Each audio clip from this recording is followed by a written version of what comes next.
Welcome to Bridging Chicago, a podcast that aims to connect our listeners to Chicago's business, community, cultural, and charity leaders.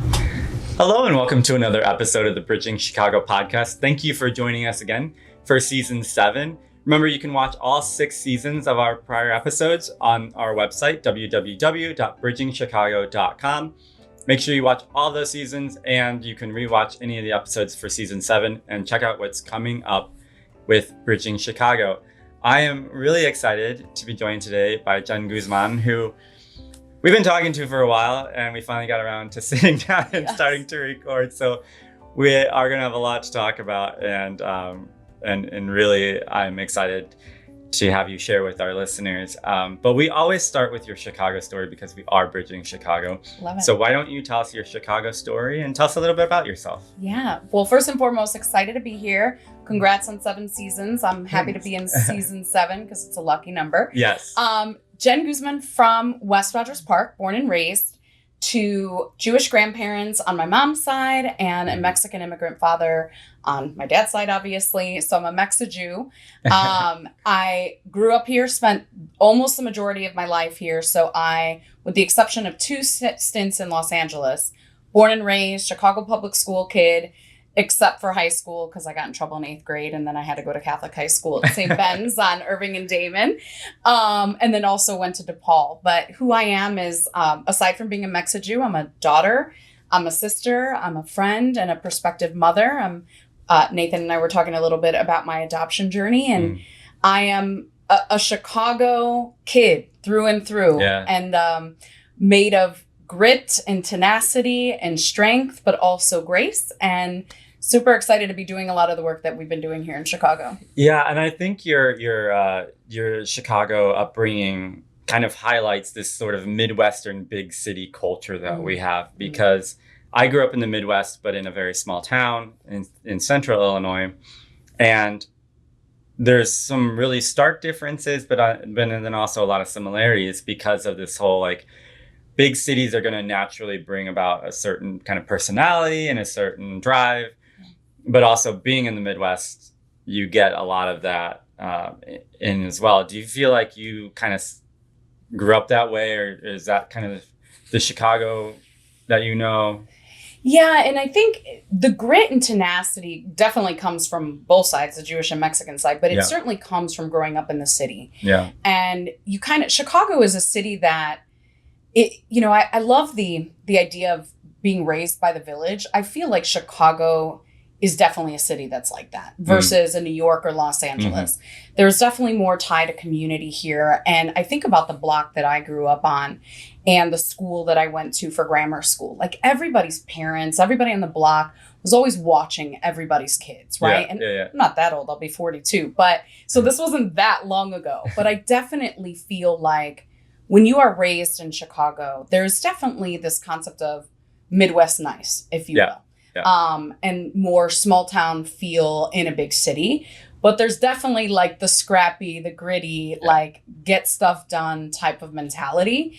And so if I think about a persona that would embody Chicago, I feel like I am reflective of what that personality is, especially being made up of brown roots, Jewish roots, and all different types of cultures. That's what Chicago is. It's made up of all these different groups of first-gen immigrant families, hardworking, from the block people. Yeah, that's exactly what I was thinking about when you were talking. Did you pretty much know you were going to stay in this area? I know you said you had a couple stints in LA, but was this always your spot? This was always home. It was always, how do I want to call it? The launch pad, if you will. When I went to Los Angeles a couple times, what Los Angeles doesn't have, aside from really great weather, especially when we're freezing here, is a sense of ease into community. Chicago's a welcoming city. And that's why, and it's been historically, that's why so many immigrant groups, whether it's Poles, Ukrainian, Lithuanian, Mexican, Nigerian, whatever that is. So many people came here because it was more welcoming than other big cities. It is easy to get integrated into a community here versus other larger cities in the United States. But for me, I always felt connected here and always knew no matter where I went, I could always come home. Yeah. And I always thought of Chicago that way. As you said, in a lot of ways, your story is the story of Chicago.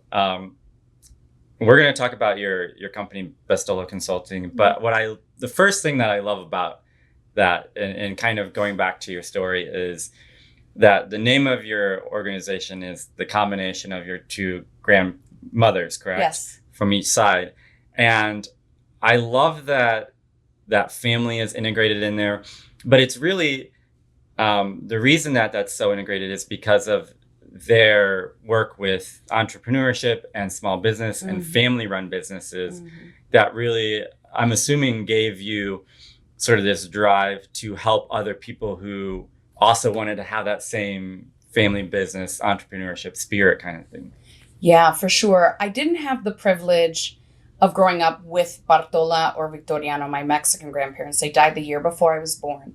And at a really young age, they were both only 69 years old, which my dad is now 69. So looking at him and seeing that they didn't make it past then is kind of alarming and wild. But I did have the privilege of being raised by my Jewish grandmother and my Jewish grandfather.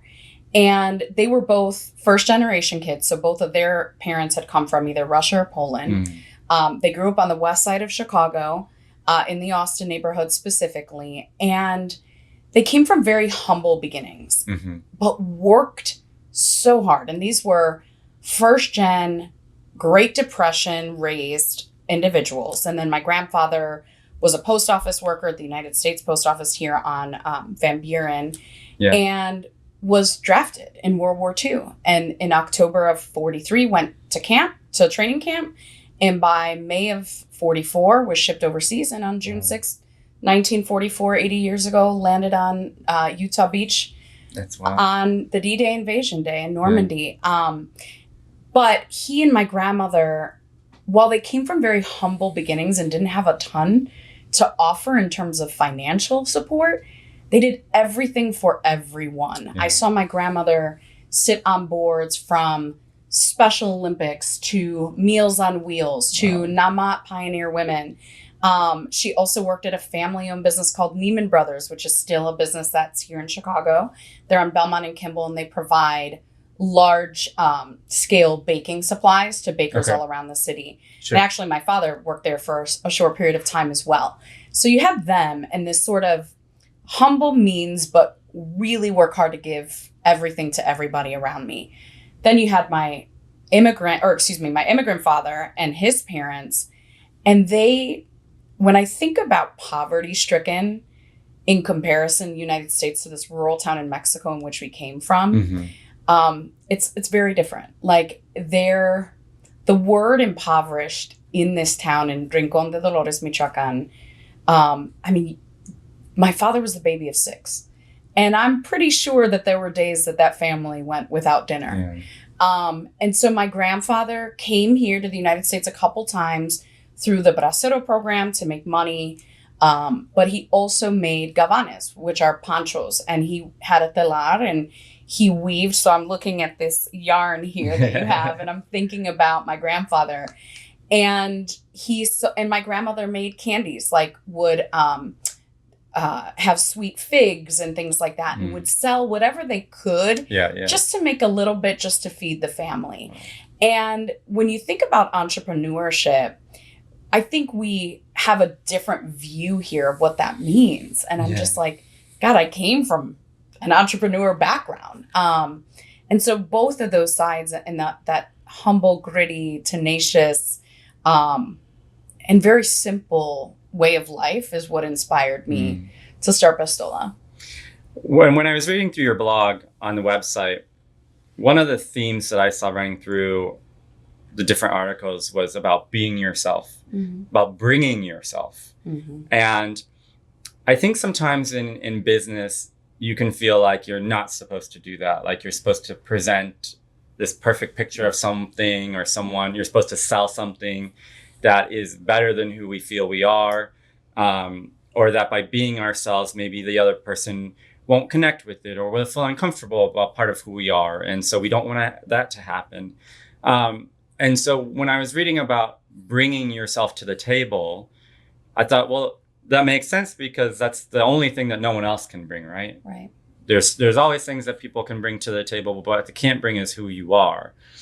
But it was so refreshing to think about being able to bring that in a way that is so raw and real, but maybe not super popular. Mm-hmm. And so as you've sort of integrated that concept into your consulting, how has that gone? And what do you tell people about bringing their own selves to the table? Before you can do that, you got to get out of your own way. And there was something that you just said, you're like, you don't want people to not be able to connect with you. Yeah. I used to feel that way. And now I actually feel like, yes, I do want that because I'm not for everybody and not everybody's for me. Sure. Which is okay. Yeah. And it took me, when I think about what I didn't say about me and how I tie to Chicago, Chicago has been burnt down and rose from the ashes multiple times, physically and literally. Yeah. Same for me. I had a very rough childhood. My mom left at a young age. I was 9 years old. Thank God I had my grandparents down the street and my dad.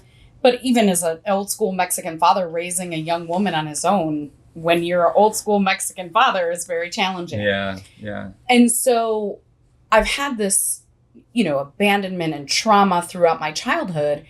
And so it wasn't until I was willing to face myself and get out of my own way. Because there was a time in my career, let's call it my early 30s, where I would polish myself to be acceptable for people or speak in a different way so it was easier for people to digest whatever I had to say. Yeah.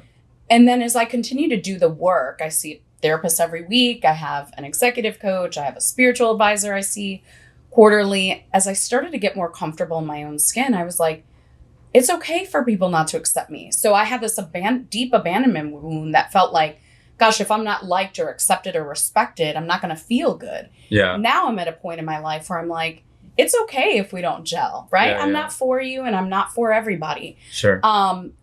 But now that I'm comfortable in my own skin, being able to show up authentically and be able to build that trust in the network that I serve is what allowed me to build a business to begin with. Wow. Most of the clients I have were either former clients or had a relationship with me under a different umbrella or were referrals because people are like, first of all, people want to do business with people they know, like, and trust.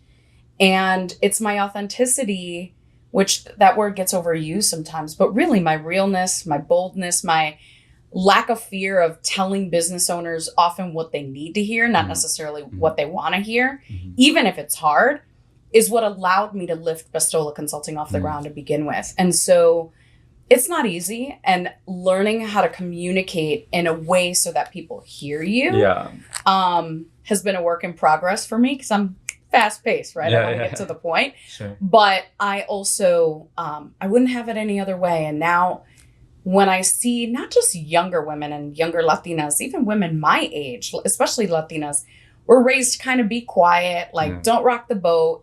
And so if I can use my story and my message to help somebody amplify their message and their story and them feeling comfortable in their own skin, then it's all worth it for me. Yeah. And I think part of that is training people to do those things, right? It doesn't happen overnight. Right. It often doesn't happen easily. And so what I've found with doing the podcast and then in my own experience is that sometimes you have to train people or train yourself to be willing to say, like, okay, I'm going to do this. May feel awkward. You're going to ask for something and it may feel awkward. You're going to ask to meet with someone and they're going to say no. Right. And so you may want to be like, okay, well, not going to do that anymore. Right. But training yourself to be okay with hearing no and training yourself to be prepared to hear yes, even, I think can be scary.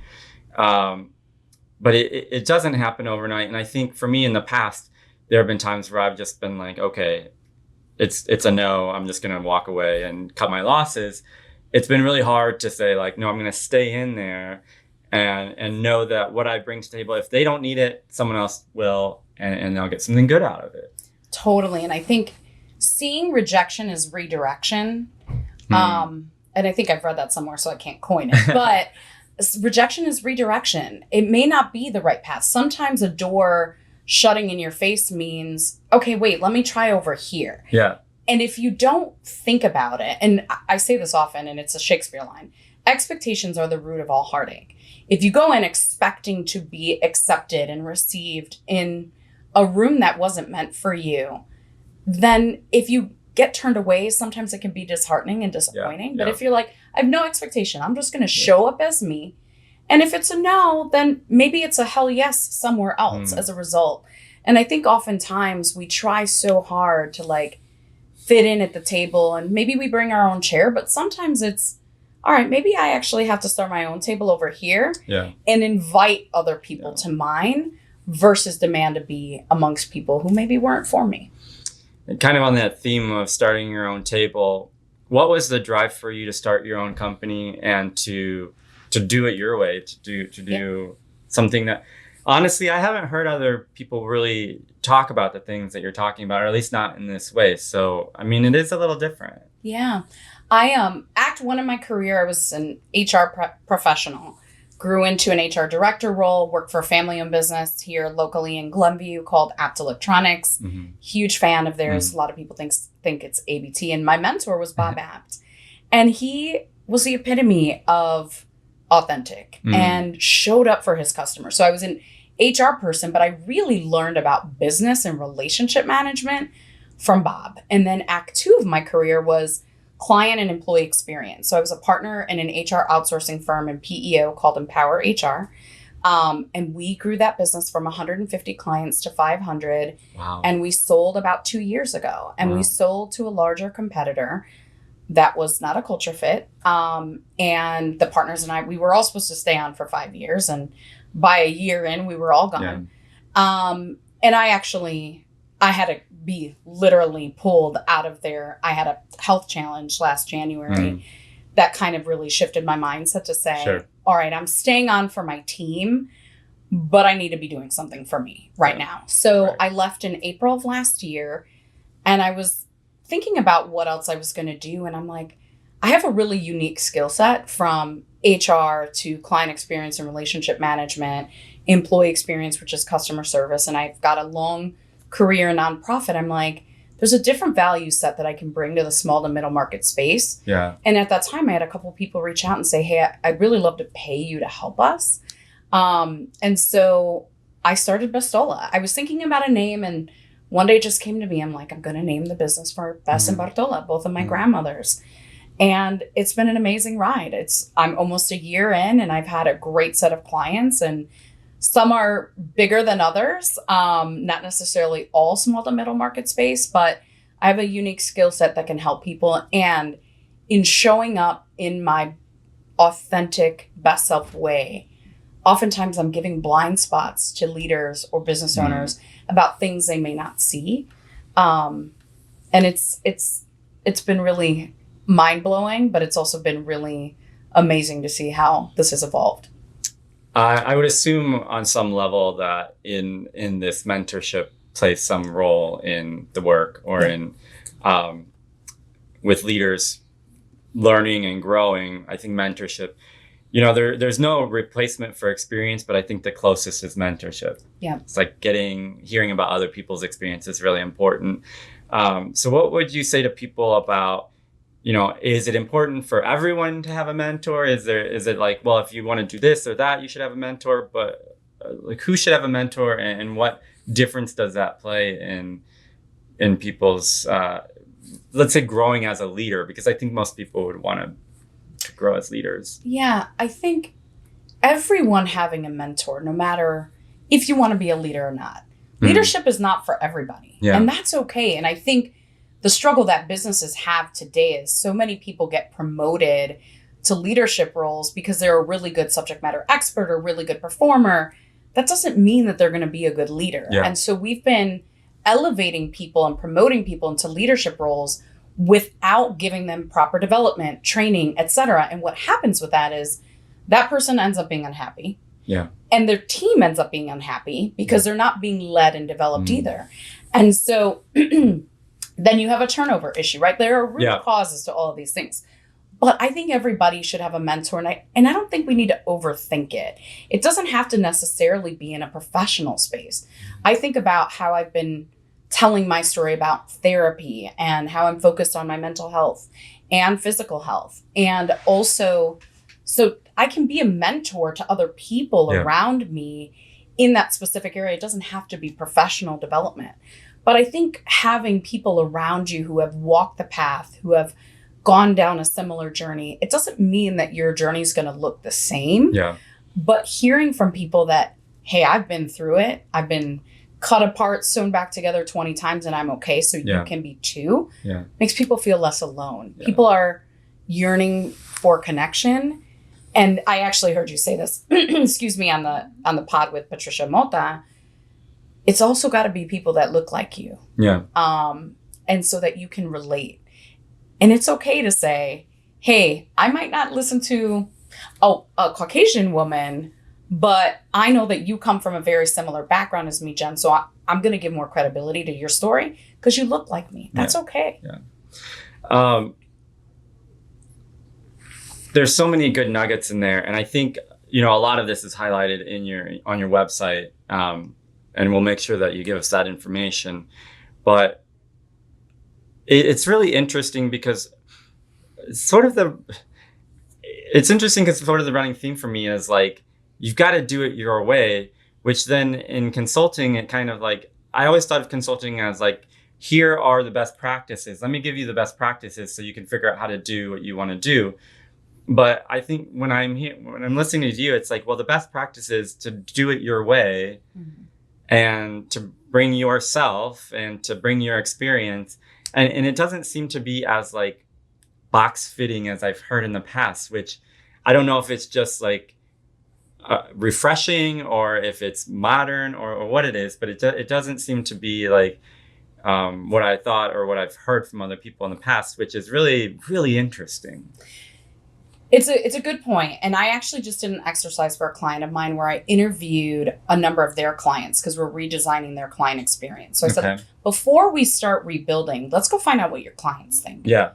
And almost every single client of this group, and it's a strategic planning shop that does a lot of more social welfare type work. Okay. Every single client of theirs said, I knew the owner, I trusted the owner, I worked with the owner.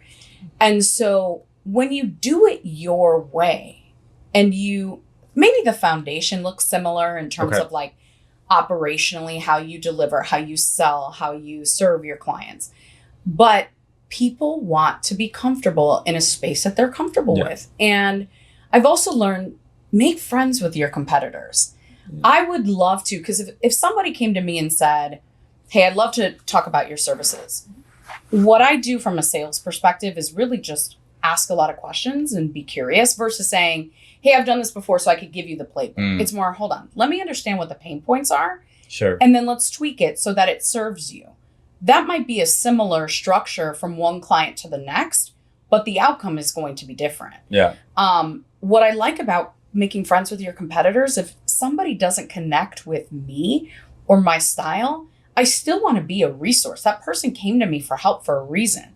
So if I can say, hey, I'm not a great fit, but here's a group that probably is a great fit. Yeah. Now I've still helped that person and I've given my competitor a deal because there's enough to go around for everybody. There's plenty of abundance. And so I think it just makes the outcome and the experience for everybody more comfortable. Yeah, yeah. I know that you're a busy person. You're doing a lot. Tell us about another project that you're doing that you're really excited about. I know we were talking before we recorded. I know there's a lot of other things that you have going on, but other irons in the fire. But what other projects are you really excited about? So just to give some background, I have sat on a number of boards, call it for the last 13 years or so. So I was on the Lynn Sage Cancer Research Foundation board, District 63 Education Foundation board. This was during my time at APT. I serve as the chair of the board for a nonprofit in Gage Park called Poder, which is immigrant integration for Latino immigrants. We recently, in the last year and a half or so, opened our headquarters in Gage Park on 55th and Homan. Full 4-phased approach, tuition free for ESL ESL skills training on through financial literacy, workforce skills, and then we place our members into banking and insurance vertical jobs right now. Yeah. That one's my baby because it's mostly Latino immigrants. And I've been a part of that story for a long time. And then I also am on the Chicago Community Loan Fund Board, which is CDFI, which is a community development fund that provides lending alternatives at better interest rates and so forth for businesses primarily in Black and Brown communities today. And then most recently I joined SOME, which is creating restorative experiences outdoors, outside. So Josh Ellis is a friend of mine. We've served on the board together. He started this organization. He actually came from Metropolitan Planning Council. Okay. And he does a lot of outdoor corporate retreats and things like that. So humans are not made to be in 8x8 boxes all day long. But the most recent project that actually was born around the time Bestola Consulting was born is an organization called Rise Chicago. And Rise is, we are going to take back Chicago from the block to the boardroom, educating the electorate as a whole on how to vote, what candidates' platforms are, what their backgrounds are, what they voted on in the past. A lot of socially good work here in the city of Chicago. I think for those of us who are long-term leaders, we see an opportunity. I'm not going to point negative fingers. We see an opportunity to elevate the type of leadership we have here, especially from the community to the business community, and from the civic community to the business community as well. And so I'm not one that sits around and points fingers and complains about things. I'm more solution focused and possibility minded. And so I'm really excited about the launch of this in the next 30 days. That's wow. Obviously people are going to want to get in contact with you. They're going to get connected, get to be a part of some of these things. How can people get in touch with you? Because I mean, there's so many things. It's like, we want to know. Yes. So LinkedIn, Jennifer Guzman on LinkedIn. The website is bestolaconsulting.com. Feel free to, there's some good resources and blogs out there on just how-tos in business. Jenny Guz on Twitter, Jenny Gooz, Bestola Consulting on Instagram as well. Awesome. Or excuse me, it's Bestola Collective on Instagram. Well, we'll make sure we put all that information on the website, so you can also go to bridgingchicago.com, find all the ways to connect with Jen. Thank you so much. It's been so amazing. I feel like there's just so much to learn that you're going to have to listen to this episode a couple of times, but we encourage you to do so. Thank you. I want to thank you for joining us. And again, thank you for tuning into this episode of the Bridging Chicago podcast. And we'll see you soon for our next episode. Thank you.